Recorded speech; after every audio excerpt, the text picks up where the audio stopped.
오늘 나눌 말씀은 출애굽기 8장 16절에서 24절 말씀입니다. 출애굽기 8장 16절에서 24절 16절. 여호와께서 모세에게 이르시되 아론에게 명령하기를 내 지팡이를 들어 땅에 티끌을 치라 하라. 그것이 애굽 온 땅에서 이가 되리라. 17절. 그들이 그대로 행할세 아론이 지팡이를 잡고 손을 들어 땅에 티끌을 치매 애굽 온 땅의 티끌이 다 이가 되어 사람과 가축에게 오르니. 자, 세 번째 재앙인 두 번째 재앙인 개구리 재앙 이후에 바로가 하나님 앞에서 이제 백성을 내보내겠다고 약속했잖아요, 그죠? 근데 이 개구리가 제거되자마자 숨을 쉴 수 있게 되었음을 보고 곧바로 강파가여서 보내지 않았지 않습니까?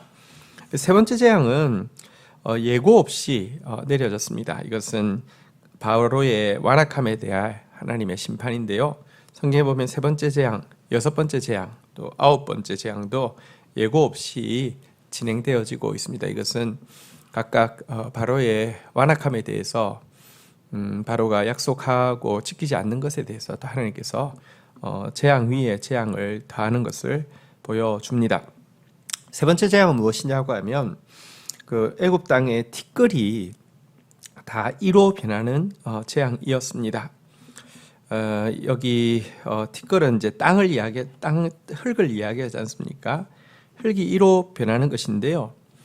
이 흙은 사실은 애굽의 수호신 중에 하나인 흙의 신, 대지의 신 게브라고 하는 이 신인데, 이것이 실상은 헛되고 무기력하며 도리어 해가 된다는 사실을 보여주는 것이기도 합니다. 또 이 이라고 번역된 단어는요, 작은 모기나 각다기 같은 것으로도 번역할 수 있는 단어라고 합니다. 그래서 정확하게 무엇인지를 알 수 없습니다. 아주 작은 종류의 모기일 수도 있는 것. 어쨌든 이것이 애굽 온 땅의 가축들과 또 사람들을 괴롭히게 되었다라고 이야기합니다. 작아서 코 속으로도 들어가서 이렇게 쏘고 이렇게 물고 이렇게 할 수 있는 아주 작은 모기 종류일 수 있다고 이야기합니다. 자, 그런데요, 18절. 자, 이번 재앙의 특징이 또 나오고 있습니다. 요술사들도 자기 요술로 그같이 행하여 이를 생기게 하려 하였으나 못하였고 이가 사람과 가축에게 생긴지라. 19절.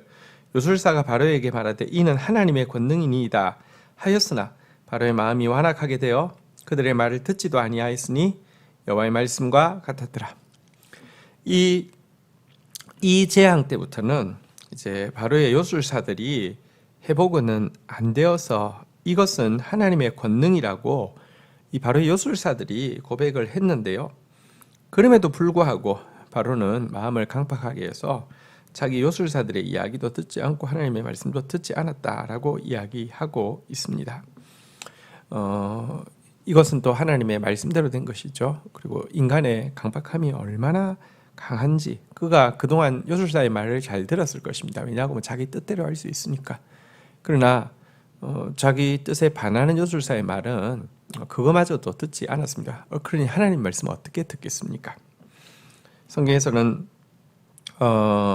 우리에 대해서 눈이 있어도 보지 못하고 귀가 있어도 듣지 못하고 마음으로 생각하거나 깨닫지 못하는 존재다라고 이야기하고 있습니다. 그래서 정말 이 강박함이 깨어져야만 되고요. 그래서 사실 들을 귀 있는 자가 정말 복된데요. 이런 은혜를 주님께서 우리에게 주셨고 또 우리는 이 은혜를 계속 간직하기 위해서 또 싸우고 또 싸워서 우리의 강박함의 껍질들을 또 벗기고 해 나가야 될 것입니다. 자, 이 재앙이 지나자 이제 20절 보겠습니다. 여호와께서 모세에게 이르시되 아침에 일찍 일어나 바로 앞에 서라. 그가 물 있는 곳으로 나오리니 그에게 이르기를 여호와께서 이와 같이 말씀하시기를 내 백성을 보내라. 그러면 그들이 나를 섬길 것이니라. 21절. 내가 만일 내 백성을 보내지 아니하면 내가 너와 내 신하와 내 백성들과 내 집들의 파리떼를 보내리니 애굽 사람의 집집에 파리떼가 가득할 것이며 그들이 사는 땅에도 그러하리라. 자, 세 번째 재앙, 이 재앙이 마치고 나서 하나님께서는 이제 네 번째 재앙으로 파리떼의 재앙을 이제 경고하시는 내용입니다. 파리 역시 이집트에서는 신으로 하콕이라는 신으로 숭배하는 대상이었는데요. 근데 하나님께서 재앙을 주시기 전에 다시 한번 바로에게 기회를 주시기 위해서 바로에게 찾아가서 말하게 했습니다. 내 백성을 보내라. 그러면 그들이 나를 섬길 것이니라.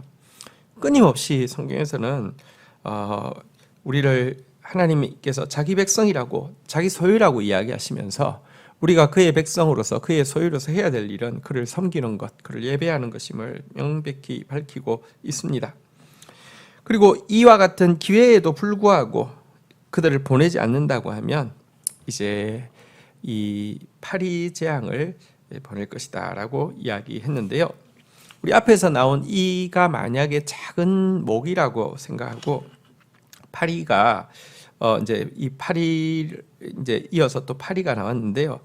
이것을 생각해 보면 어쩌면 도처에 지금 널려 있는 개구리 시체들을 생각할 때 엄청난 이런 모기떼나 파리떼가 모여온다는 것은 좀 자연스러울 수 있습니다. 하나님의 기적이 굳이 그러니까 전혀 인간이 생각하지 않은 그러니까 자연 법칙을 완전히 거슬러서 일어나는 것은 아닙니다.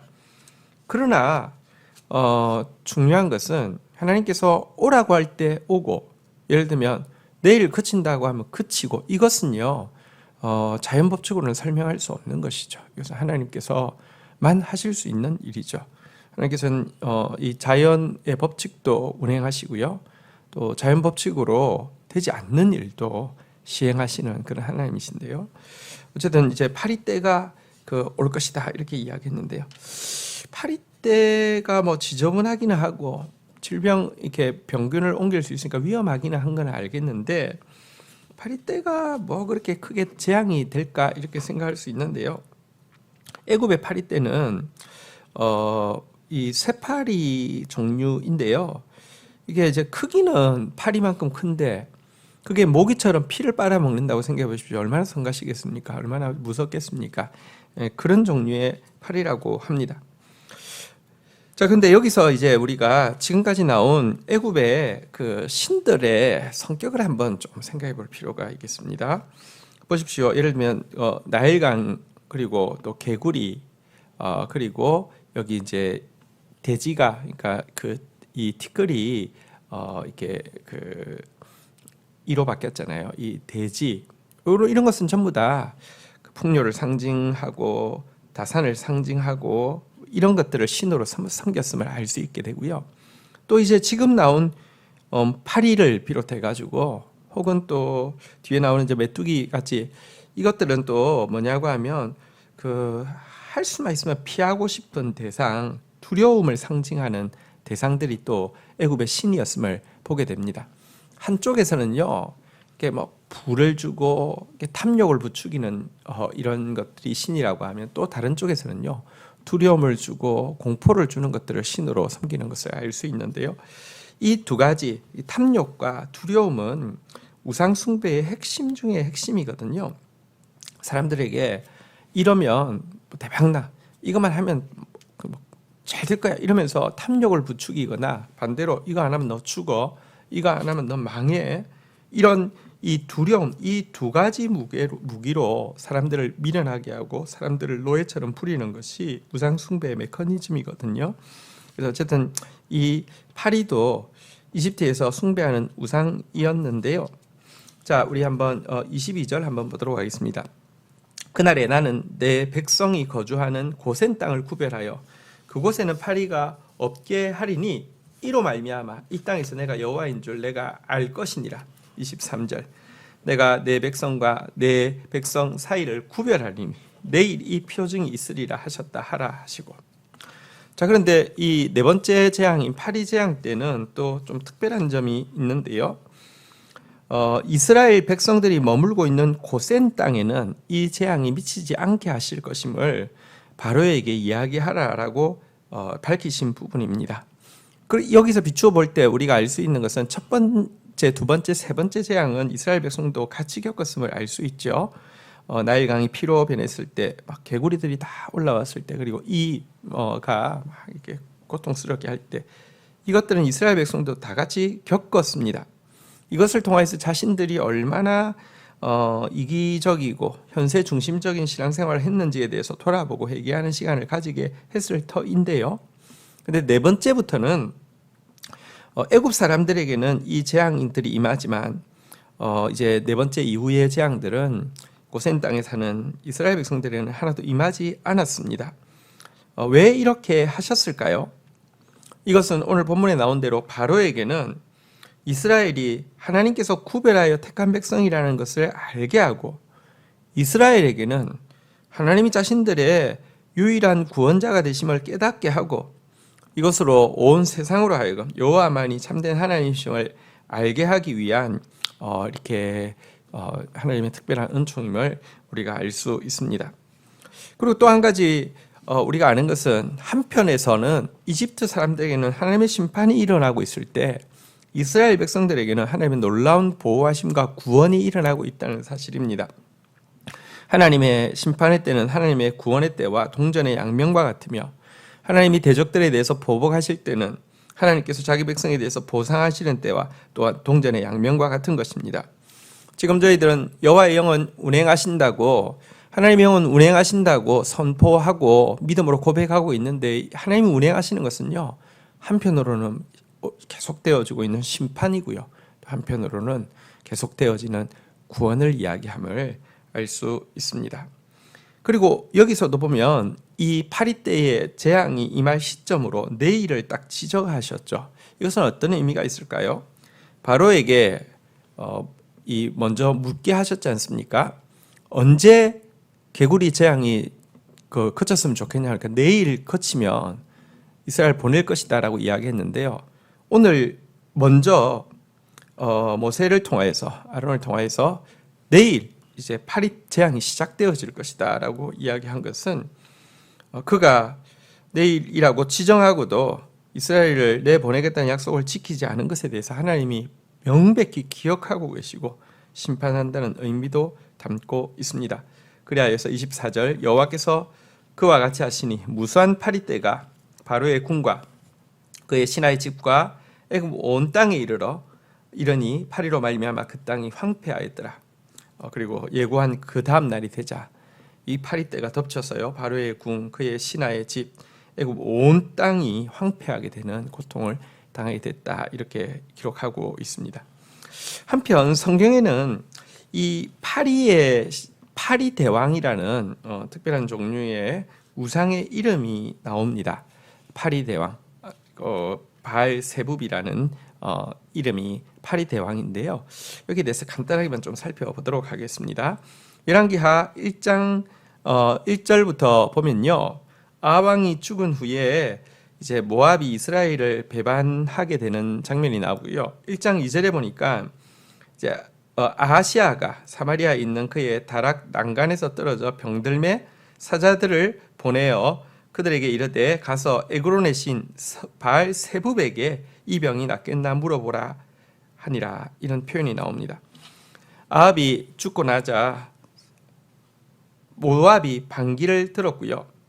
설상가상으로 이 문제를 풀어야 할 왕인 아하시아는 다락에서 떨어져 다리를 크게 다치는 일이 생기게 되었습니다. 내우외환이죠. 우상 숭배가 아합의 그 극심한 우상 숭배가 이와 같은 내우외환을 낳았고요. 그렇지만 왕마저 지금 다쳤으니 속수무책으로 있을 수밖에 없었는데요. 그러자 이 아시아 왕이요, 블레셋의 우상, 에그론이 블레셋 땅인데요, 블레셋의 우상 바알세붑에게 내 병이 어떻게 될지 물으려고 보내고 있습니다. 이 내우외환이 설상가상이 정말 아버지 때로부터 이어지는 우상 숭배의 결과임을 우리한테 잘 보여주고 있는데요. 자, 그런데 여러분, 사실 이 바알세불이라는 것이 이제 이 주의 왕의 주인이라는 뜻인데 그러니까 왕의 왕, 이제 왕의 주인 이런 뜻인데요. 이 바알세불이라는 신을 섬기는데, 그런데 여기 성경에는 보면 바알세붑이라는 이름으로 이렇게 패러디를 해서 부르고 있는데요. 이 바알세붑이 뭐냐고 하면 아까 파리대왕, 파리대의 주인이다 이런 뜻인데요. 그러니까 보십시오. 왕의 주인이다라는 이름을 파리대의 주인이다라고 성경 기록자가 바꾸어서 조롱하기 위해서 쓴 이름이 바알세붑인데요. 여기에다가 왕이 낳자 물으러 보내고 있습니다. 한번 생각해 보십시오. 블레셋은 이스라엘의 원수이고요.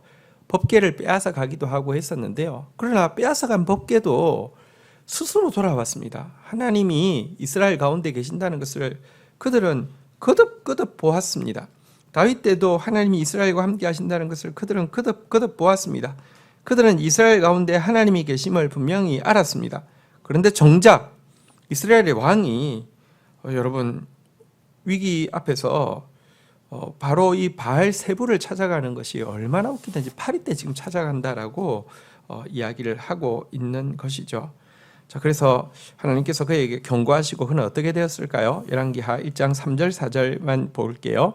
3절 여호와의 사자가 디셉 사람 엘리야에게 이르되 너는 일어나 올라가서 사마리아 왕의 사자를 만나 그에게 이르기를 이스라엘에 하나님이 없어서 너희가 에그론의 시인 바알세붑에게 물으러 가느냐. 4절 그러므로 여호와의 말씀이 내가 올라간 침상에서 내려오지 못할지라 내가 반드시 죽으리라 하셨다 하라. 엘리야가 이에 가니라. 이스라엘 하나님이 계신데 여러분 블레셋은 이스라엘 하나님 계신 줄 아는데 이 바알세붑에게 파리떼의 주인한테 지금 물으러 가느냐라고 이야기하면서 네가 올라간 침상에서 반드시 내려오지 못하고 죽을 것이다 라고 경고하고 있는 장면을 보여줍니다. 여러분 우리가 정말 하나님 계신데요, 이 어리석은 이 왕처럼 사실은요 이 파리떼의 주인에게 파리대 왕에게 찾아가고 있는 어리석고 무식한 일을 지금도 우리가 할 수 있습니다. 두려움 때문에 혹은 탐욕 때문에 어리석어서 완악함 때문에 절대 그런 오류에 빠지지 않도록 정말 하나님의 백성입니다. 하나님의 것입니다. 하나님을 예배하기 위해 부름받은 자입니다. 하나님 예배하고 하나님께 묻고 하나님께 간구하는 복된 삶, 구원의 삶을, 고센의 삶을 살기를 주의 이름으로 축복합니다. 제가 기도하며 나가도록 하겠습니다. 하나님 감사합니다. 완악함은 재앙을 연거푸 부를 뿐입니다.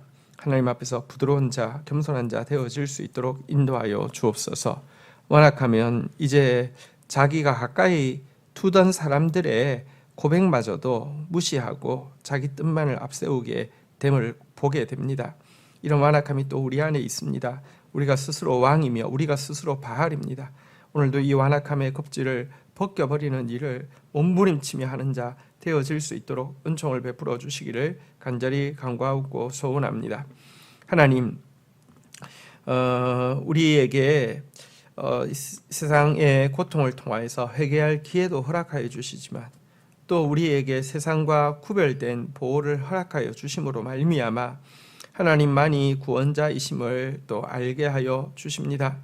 하나님께 속한 자로서 또 고센 땅에 사는 사람들로서 또 하나님을 예배하기 위해 부름받은 사람들로서의 정체성을 잊지 않고 사는 저희들 되어질 수 있도록 은혜를 베풀어 주시옵소서. 하나님, 어리석게 파리의 주인을 찾아가서 묻고 의지하는 그런 자, 아시아와 같은 어리석은 자 되지 않게 하여 주시옵소서. 우리 안에 하나님이 계십니다. 온 우주에 하나님이 계십니다. 주께 묻고 주께 구하는 신자로서 살아갈 수 있도록, 그리하여서 심판의 와중에서 구원의 정수를 경험하는 저희들 되어질 수 있도록 은혜를 더하여 주옵소서. 예수 그리스도의 이름으로 기도 올립니다. 아멘.